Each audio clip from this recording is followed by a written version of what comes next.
Oremos. Padre de amor que estás en los cielos, al iniciar esta meditación te suplicamos, Señor, que tomes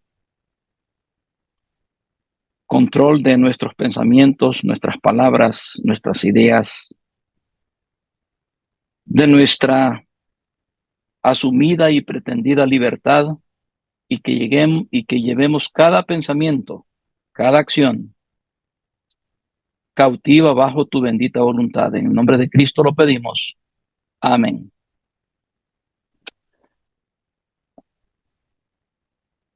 Hace algún tiempo atrás, los adventistas no teníamos mucho problema con cuestiones de naturaleza ideológica.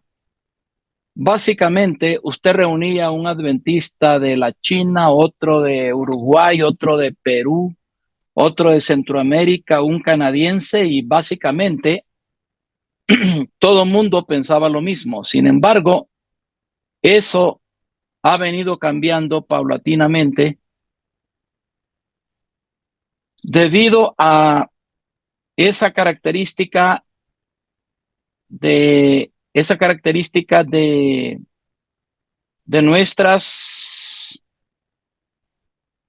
últimas generaciones han iniciado a desafiar aspectos fundamentales de nuestra fe. Hoy, básicamente, cada quien es dueño de su propio pensamiento. Estamos llegando a una situación en la cual se está tornando un verdadero desafío para la iglesia. ¿Cómo es posible mantener unida ideológica y doctrinariamente a una iglesia de proporciones culturales tan diversa, tan variada como la nuestra? Una iglesia mundial, una iglesia universal, donde las culturas, una de las características fundamentales de la sociedad posmoderna es que la cultura dicta la conducta, la cultura dicta el estilo de vida, la cultura dicta básicamente la esencia misma de las personas. Delante de este fenómeno de índole sociológica, ¿cuál es el gran desafío para el pueblo de Dios? Precisamente ese: mantenernos unidos. La unidad de la iglesia se ve amenazada día tras día, momento a momento, de reunión en reunión, de servicio en servicio. La iglesia de Dios está ya sea haciendo progresos en función de una de las oraciones importantísimas que hizo Cristo Jesús. De hecho, es la segunda oración que encontramos registradas en los evangelios. La primera es el Padre Nuestro, cuando por obvias razones esa oración fue proferida por Jesús. Los discípulos habían visto cómo los discípulos de Juan habían aprendido de Juan a orar. Entonces los discípulos se aproximaron a Jesús y le preguntaron: Maestro, queremos aprender a orar, enséñanos a orar. Y en esa ocasión surge el Padre Nuestro, una oración recitada, repetida, rezada por algunos, cantada por otros, una oración muy, muy, muy especial que realmente ha sido una invaluable bendición para el pueblo de Dios a través de la historia. Sin embargo, hay una segunda oración de la cual no que se desconozca, no que no se la ha considerado, pero tal vez no lo suficiente. Si se la compara, obviamente, con el Padre Nuestro, es la oración encontrada en el capítulo 17 del Evangelio según San Juan, donde Cristo oró por sus discípulos, pero también oró por su iglesia a través de toda la historia. Y es así como esta oración, la temática de esa oración, la idea central de esta oración es el ideal divino de Cristo. ¿Acaso Jesús no sabía que se tornaría un tanto imposible para la iglesia del tiempo del fin mantener una iglesia unificada, ideológica, teológica, doctrinariamente? Obviamente que Dios conoce el tiempo, el pasado, el presente y el futuro de manera simultánea. Sin embargo, Dios tenía un ideal no solamente en el tiempo del fin, sino a través de toda su historia. Es el ideal de Dios que nosotros seamos una iglesia unida. Y es de eso que hablaremos en esta ocasión. El versículo 18 en adelante del capítulo 17 dice el Evangelio según San Juan: como tú me enviaste al mundo, así yo los he enviado al mundo. Como tú me enviaste al mundo, así yo los he enviado al mundo.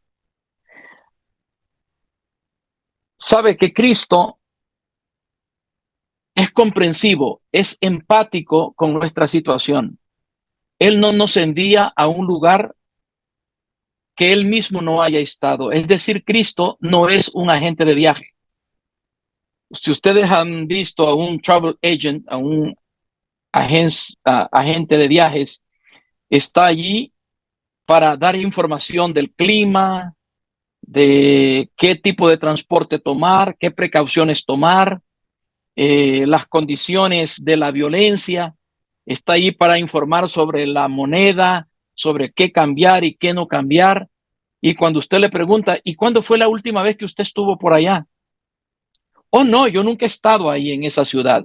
Yo ni conozco X país, X ciudad. A mí, mi trabajo es informarme de lo que ya pasó. Cristo no funciona de esa manera. Cristo ha enviado a su iglesia como instrumento de salvación para que los hombres conozcan a Dios. Pero Cristo manda a su iglesia a un mundo frío, a un mundo dividido, a un mundo ideológicamente diverso, a un mundo teológicamente desnorteado, perdido, y dice: como tú me enviaste al mundo, así yo los he enviado al mundo. Entonces nuestra situación es una de seguir las pisadas de Jesús. Nuestra situación es una de ir a una misión en la cual Cristo pisó primero. Y es así como encontramos que Cristo aquí dice: y por ello yo me santifico a mí mismo. Y por ellos yo me santifico a mí mismo. Algunos ven en este texto, especialmente los que son críticos de la naturaleza divina de Jesús, de los reclamos bíblicos de que Cristo es Dios, ven este texto como un pretexto más para desabonar el carácter divino de Cristo. Yo no puedo creer en un Dios que está mejorando. Eso es lo que ellos ven en este texto, un Dios que está en crecimiento. Y por ellos yo me santifico a mí mismo. No se dan cuenta que básicamente el texto dice todo lo contrario. Cristo no necesita de santificación porque ya es santo. Dios no puede crecer en santidad porque Él ya es santo. Él es todo santo. Pero Cristo, en este caso, se santifica a sí mismo por nuestra causa. Por nuestra causa y para que también ellos sean santificados en la verdad. Así que quiero hacer un pequeño paréntesis en esa línea de pensamiento, que la unidad que Cristo reclama de su iglesia no es una unidad alrededor del error, no es una unidad alrededor de acciones de comportamiento equivocado o de metodología equivocada o de asuntos no éticos.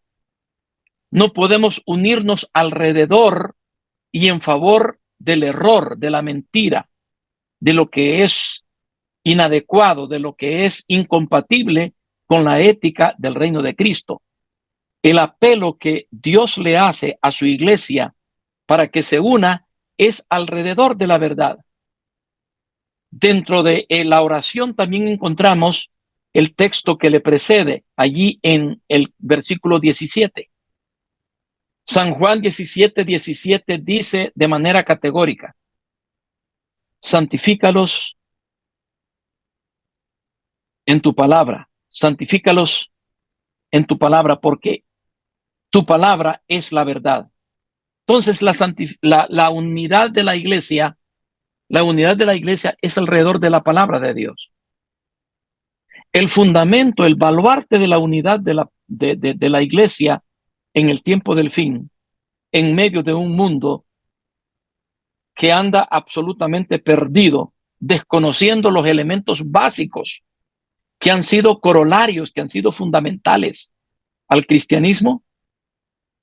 Dios le pide a su iglesia que se una en la verdad, que puede santificar, que puede alterar nuestras vidas desde un mundo vil a un mundo totalmente cambiado, transformado por Él.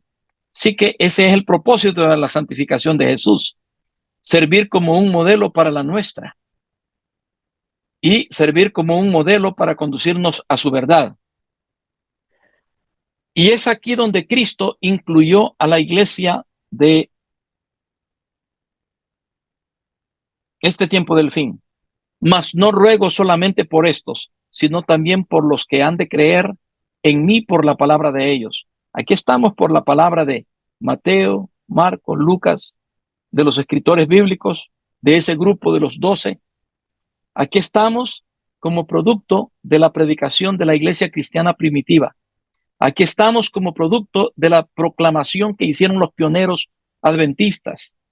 Aquí estamos como producto de nuestros padres espirituales, esa generación maravillosa. Cuando el doctor García Marenco, me acuerdo, llegó al Teatro Edén en Chinandega, el hermano Sergio Vaca, el hermano Juan Aguilar, eran los grandes laicos pioneros de aquel tiempo. Aquí estamos por la palabra de laicos dedicados, misioneros dedicados que una vez nos proclamaron el evangelio. Hemos creído por la palabra de ellos. Es así como la iglesia tiene que mantenerse unificada, una iglesia que pone como alicerce debajo de sus pies la palabra de Dios, para que todos sean uno, como tú, oh Padre, en mí y yo en ti, que también ellos sean uno en nosotros, para que el mundo crea que tú me enviaste. Es decir, el mejor argumento de convencer a un mundo incrédulo del plan redentor de Dios es una iglesia unificada.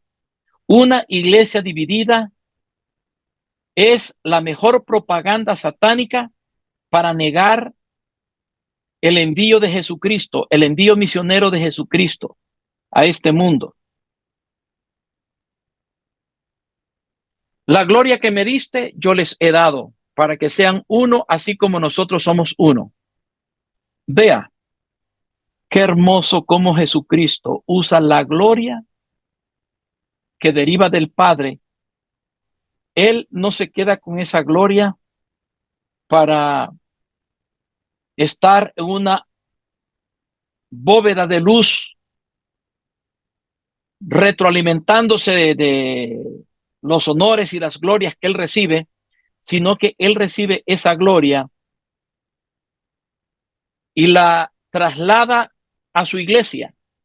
Por eso es que la novia de Jesucristo, su iglesia, es una iglesia gloriosa, débil, errónea como ella pueda ser, es el único objeto en la tierra a quien Dios otorga su eterno cuidado, para que sean uno así como nosotros somos uno.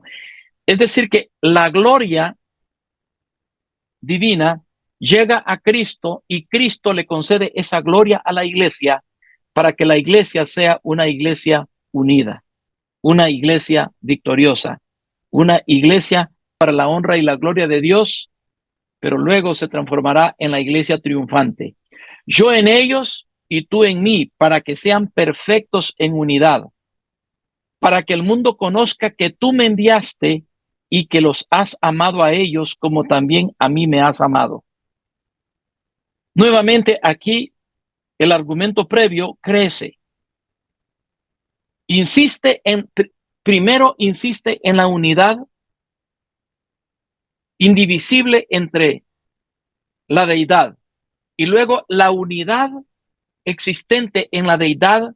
Esa unidad tiene que llegar a la iglesia y la iglesia tornarse una iglesia madura, una iglesia que provee al mundo con un argumento imposible de rebatir, cuando el mundo, en medio de todas las divisiones, de los ismos de nuestro tiempo, el comunismo, el materialismo, el machismo, el feminismo, en medio de todas las grandes divisiones societales que hoy atestiguamos,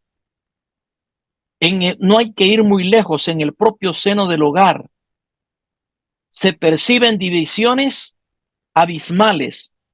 Obviamente esas divisiones son más visibles en un grupo mayor. Entre más grande es el grupo, más profundas se tornan estas divisiones. El espectro societal se ve cada vez más marcado, más dividido, más distinguible por estas divisiones.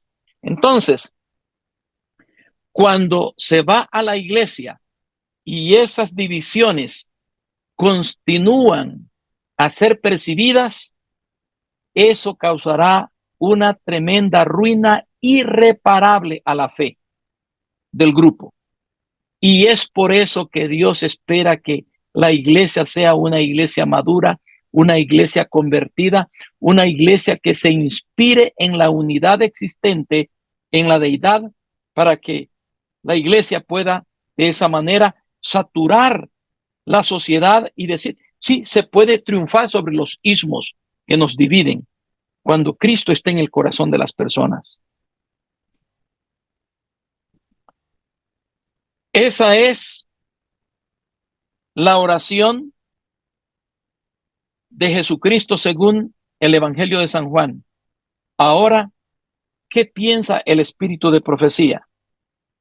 Como un ministro adventista, me gusta reforzar lo que siempre digo o lo que siempre enseño con esa luz menor, con ese ministerio orientador que Dios nos dio a través de la vida y el ministerio de la mensajera del Señor, Ellen G. White. Entonces, ¿qué piensa el espíritu de profecía en cuanto a la unidad de la iglesia? Esto es lo que ella dice. ¿Cuán fervorosamente deben tratar de contestar esta oración en su vida los que profesan seguir a Cristo? Esta declaración primaria es de capital importancia,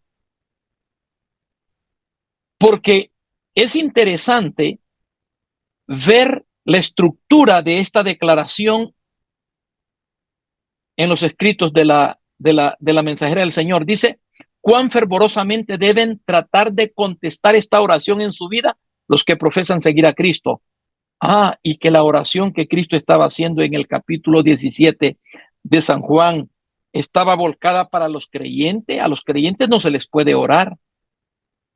Sí, la oración era para el Padre, pero el Padre enviará amor, el Padre enviará todos los recursos necesarios. El Padre es consciente de todos los factores divisionistas que conspiran contra la iglesia de Cristo. Y a pesar de ese ambiente desmejorado, Dios desafía a su iglesia para que su iglesia se una. Y entonces, una vez que Dios coloca en acción todos esos elementos que harán con que la iglesia se una, entonces viene lo segundo. Cuán fervorosamente deben tratar de contestar esta oración en su vida los que profesan seguir a Cristo. Dios ya contestó la oración de Cristo.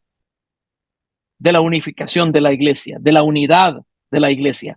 Ahora resta a los que profesan seguir a Cristo darle continuidad al proceso, porque finalmente somos nosotros los que escogeremos ser o no ser una iglesia unida. Entonces hay muchos, y después de 35 años ministrando en varios lugares del mundo, he visto que muchos conspiran contra la unidad de la iglesia, ya sea en espíritu, en actitud, en doctrina, en metodología, en lo que sea. Tratan siempre de ufanarse de una falsa asumida libertad, de una individualidad no santificada, que más adelante veremos, que los conduce a pensar de una manera muy peculiar, separándose de la iglesia de Dios, separándose de los hermanos. Y aquí dice la parte complementaria: muchos no se dan cuenta del carácter sagrado de la relación con la iglesia y les cuesta someterse a la restricción y disciplina. Encuentran un sacrificio intrasponible: unirse con sus hermanos, ser de un mismo sentir que sus hermanos, apoyar la metodología que ha sido analizada, estudiada, a veces una metodología ya comprobada. Van tras su propia sabiduría, implementan su propia doctrina, su propia metodología, sus propios recursos, su propia manera de hacer las cosas. Y de esa manera terminan no sometiéndose a la disciplina establecida por sus hermanos. Dice la mensajera del Señor en Joya de Testimonios 446, volumen 1, su conducta demuestra que exaltan su propio juicio por encima del de la iglesia unida y no evitan cuidadosamente el estimular un espíritu de oposición a su voz. Oh, simplemente no estoy a favor, estoy contra. Oh, y algunos han encontrado hasta una forma caballerosa, educada, o respetuosamente estoy en desacuerdo. No, usted lo que tiene que aprender es someter su conducta bajo el Espíritu de Dios y unirse a sus hermanos en una sola voz. Los que ocupan posiciones de responsabilidad en la iglesia pueden tener faltas como los demás y pueden errar en sus decisiones, pero no obstante eso, la iglesia de Cristo en la tierra les ha dado una autoridad que no puede ser considerada con liviandad. Yo puedo tener una manera muy peculiar de ver las cosas, pero esta iglesia tiene un solo presidente mundial. Esta iglesia tiene una junta de la Conferencia General. Hay 13 divisiones esparcidas en el mundo en el aspecto organizacional de la iglesia. Estos han sido métodos ya probados y recontraprobados, el funcionamiento de nuestra iglesia. Entonces, hay un solo presidente en Texaco, aquí en mi asociación. Yo no debo de fungir como un presidente alterno en Texaco, solamente hay un presidente. Yo soy pastor de 4 iglesias. He insistido con los hermanos que hagan su trabajo, que yo hago el mío. Mi trabajo es asegurarme que los hermanos están equipados, entrenados, que tengan materiales y que tengan visión de liderazgo para animarlos a la acción, para animarlos a buscar a los perdidos. Esa es mi misión. No trate de hacer mi trabajo porque ese es mi trabajo. Entonces, yo no puedo hacer el trabajo de todos. Yo solamente puedo hacer mi trabajo.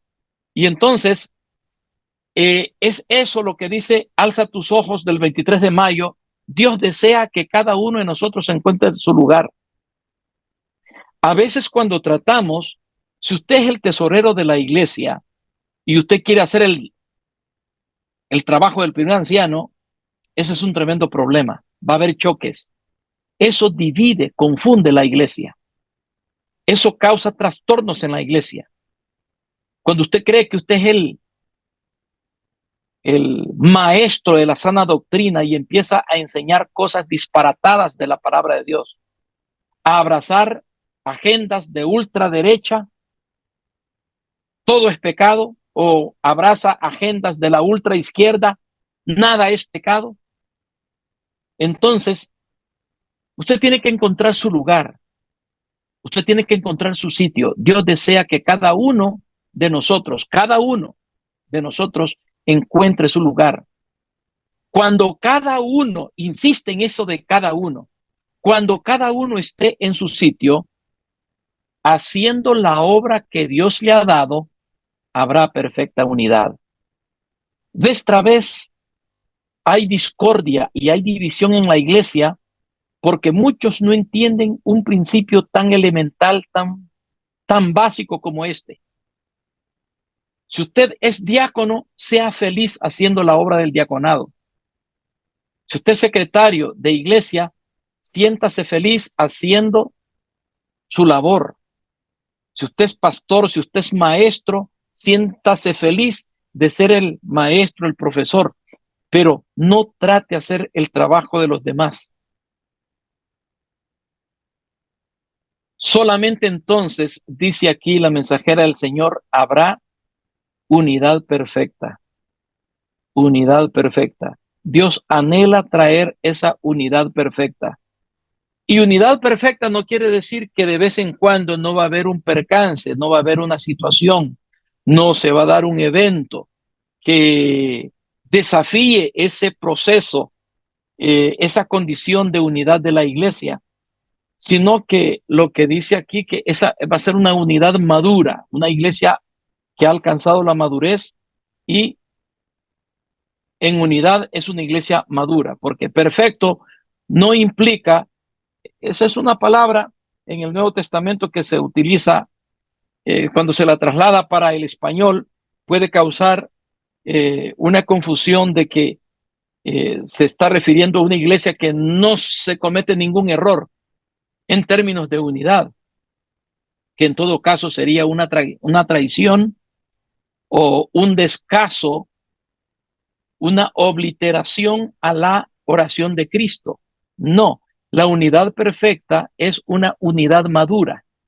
Eso es lo que quiere decir la palabra teleios en el griego, en el Nuevo Testamento. Para perfecto es teleios, ¿ok? Es maduro, en su punto.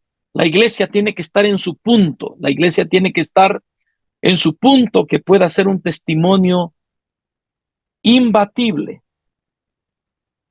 un testimonio incuestionable en un mundo dividido, en un mundo destrozado por tanta ideología loca y tanta falsa ciencia de nuestro tiempo. Dios desafía a su pueblo que nos unamos. Pero también hay una contraposición. Mediante nuestra unidad hemos de constituir una evidencia eficaz e irrefutable de que Cristo vino a este mundo a salvar a los pecadores. Era el concepto que acabamos de esgrimir.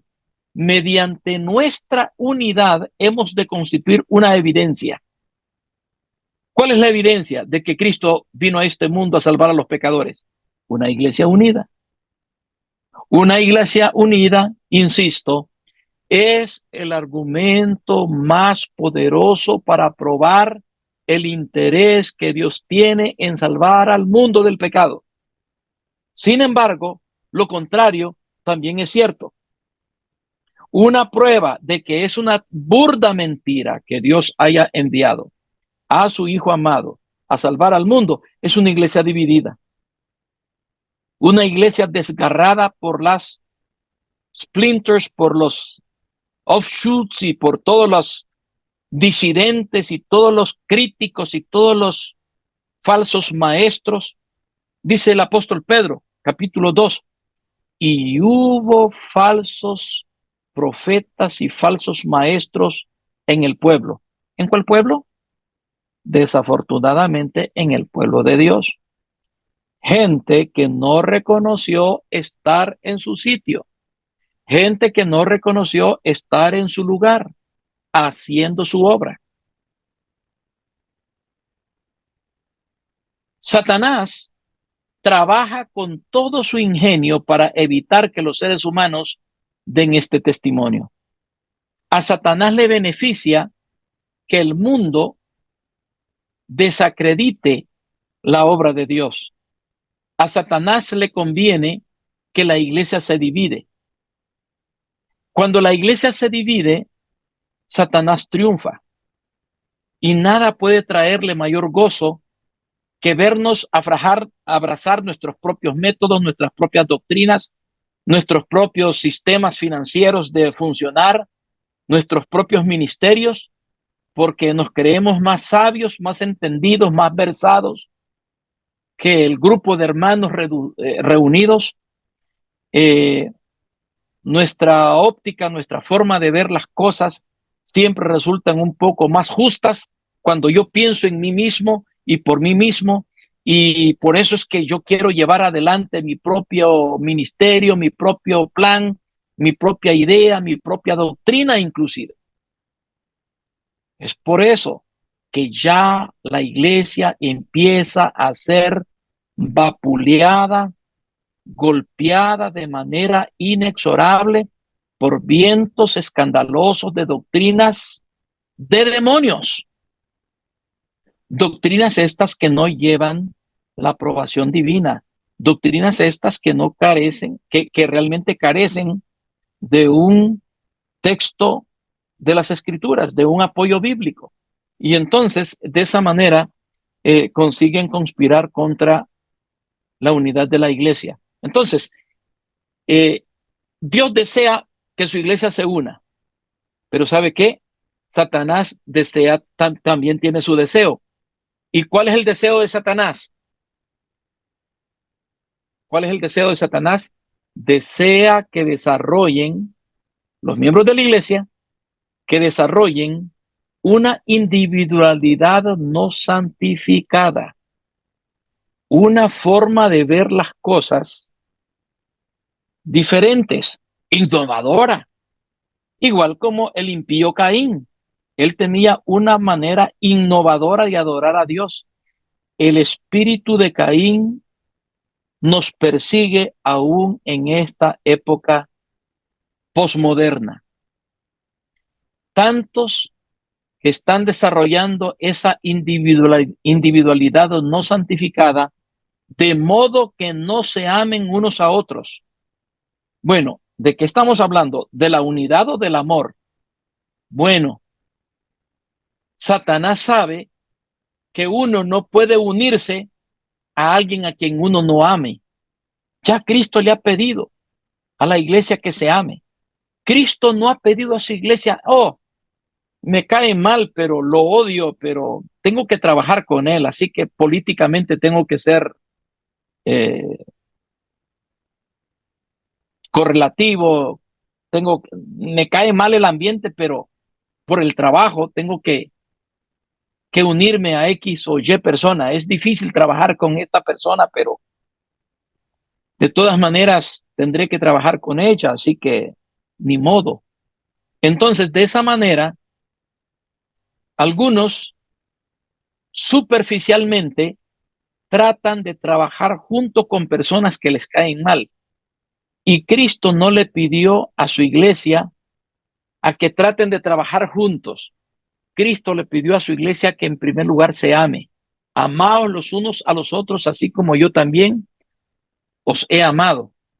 Pero como Satanás sabe que uno no puede unirse con alguien a quien uno no ama, entonces ese es el ataque de Satanás a la iglesia de Cristo.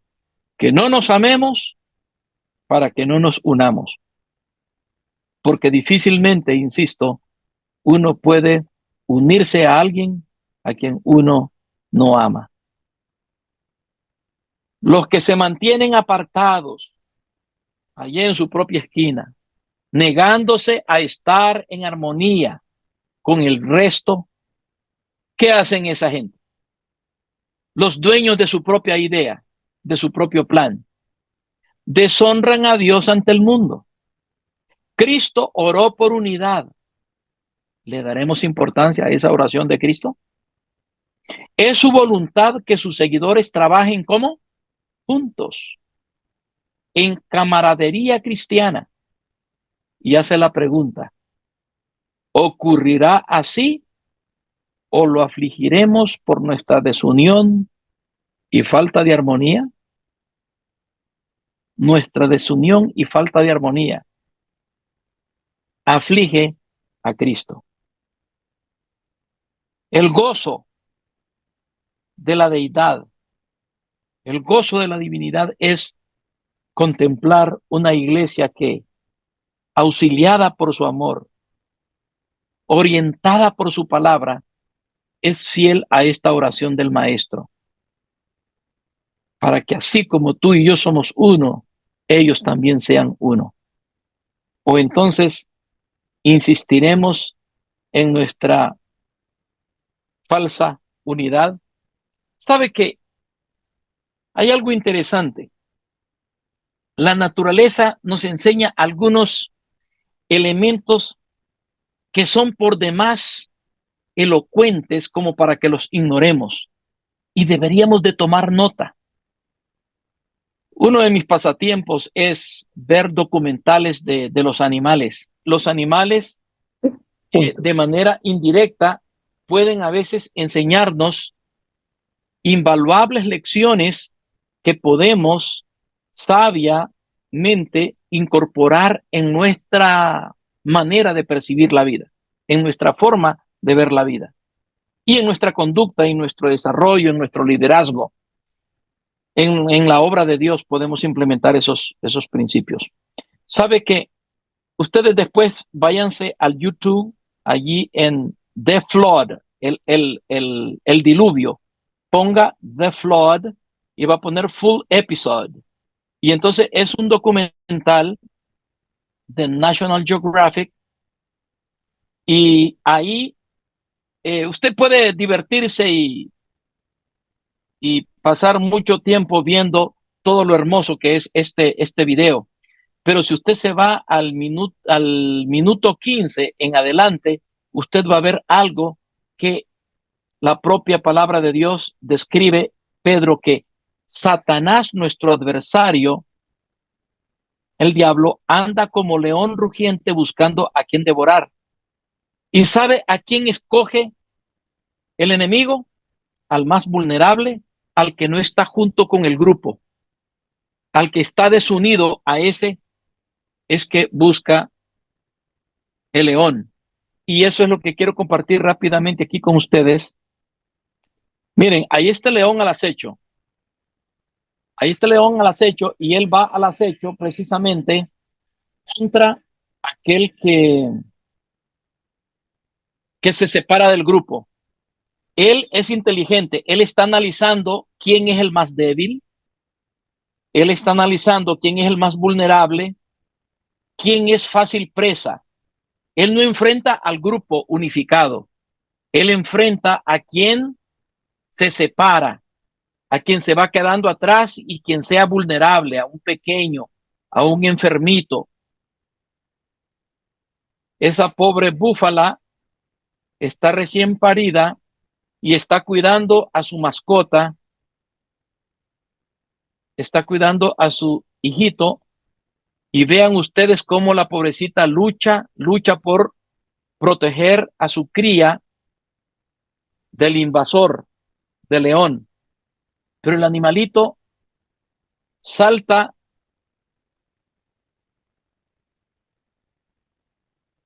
no consciente que será fácil presa del enemigo. Y ahí viene ella más fuerte.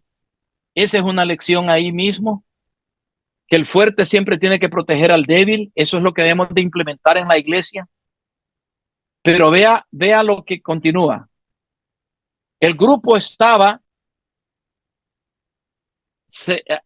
a la distancia, pero usted ve que ahora el grupo viene en busca del que se está separando.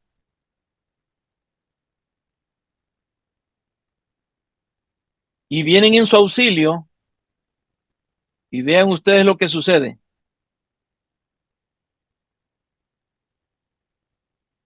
Justo a tiempo llegan para proteger.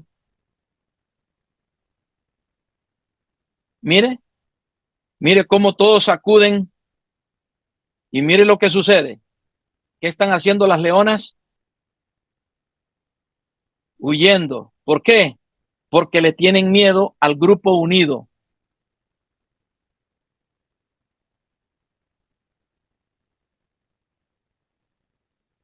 Mire lo que dice la narradora, que está los leones en estampida porque el grupo está unido, hombro a hombro. Esa es la palabra que utilizó la narradora. Ustedes después podrán ver todo el...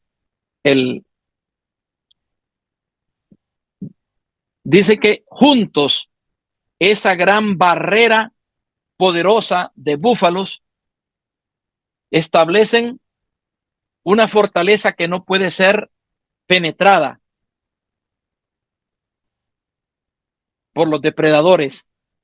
Caros hermanos, igualmente la palabra de Dios nos desafía a que nosotros, en medio de un mundo que ha escogido tantos caminos para expresar la fe, aun cuando Jesús dijo, yo soy el camino, la verdad y la vida.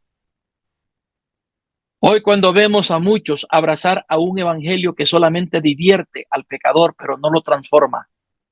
Hoy cuando vemos que muchos están predicando un evangelio de prosperidad, pero no un evangelio de privaciones y de limitaciones, que a través de esas lecciones y de esas vicisitudes complicadas que pasamos en la vida, podemos aprender grandes lecciones. Esos predicadores que ya te mandan a ampliar el garaje de tu casa porque tendrás muchos carros que no podrás colocar en tu garaje que tienes por ahora. Entonces, en medio de todas esas corrientes eh, falsificadas del evangelio, Dios le pide a su iglesia que proclame el evangelio de Apocalipsis 14. Eso es lo que necesita nuestro mundo en la actualidad, un evangelio que transforme al pecador en adorador del Creador, del que hizo los cielos y la tierra, el mar y todas las cosas que en ellos hay. Un evangelio que conduzca al hombre a adorar a Dios en sus términos, no como al hombre le parece, no como al adorador le parece, sino como el adorador demanda. Son los grandes temas que dividen a la iglesia. ¿Por qué dividirnos si la palabra de Dios establece los parámetros básicos para hacer de nosotros una iglesia unida? Abracemos la palabra de Dios como fundamento para nuestros pies y entonces no caminaremos tortuosamente en la opinión de nuestras propias ideas. No seamos sabios en nuestra propia opinión, seamos sabios según así dice Jehová. Establezcamos ese fundamento para nuestros pies y estaremos en terreno seguro. Que Dios nos bendiga y Dios nos proteja en estos tiempos tan difíciles que vivimos. Es un placer compartir con este grupo tan selecto, tan importante, esta pequeña enseñanza de la palabra de Dios.